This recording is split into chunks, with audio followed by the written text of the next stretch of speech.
大家好，第9号强烈台风利奇马在过去这3个小时强度有略微增强，而且暴风圈也稍微扩大到了280公里。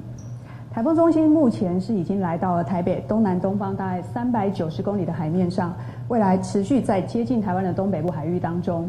因为随着台风越来越靠近，而且暴风圈也有扩大，所以现在陆上警戒区的范围涵盖了整个台中以北地区以及宜兰跟花莲。海上警戒区域的范围仍然是台湾海峡北部、台湾北部海面以及台湾的东半部海面。风浪的观测显示，在北部的近岸跟东半部的近岸仍然大概有到3米左右的浪高。至于阵风的部分，在台中的梧栖有观测到9级的强阵风，另外像中部以北、东半部沿海一些空旷的地方也有观测到6到8级左右的强阵风哦。那我们预估，随着台风越来越靠近，海面的风浪会明显的增大之外，好，今天晚上到明天的上午，在北部地区的阵风就有机会达到10到11级左右的强阵风哦。另外，因为受到地形的影响，在中部的沿海、南部的沿海，可能从今天晚上或者是明天之后，也可能出现9到10级的强阵风。所以提醒大家哦，在中南部的沿海还有整个北台湾都要特别留意接下来会有强阵风的现象。至于在降雨的部分，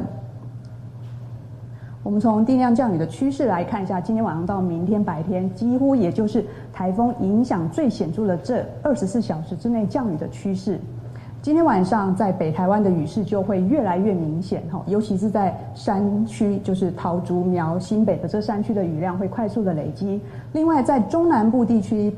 还有花东地区平地来说，也会有一些局部性的阵雨，但是就山区来说，在中部的山区的降雨也会开始慢慢的大起来。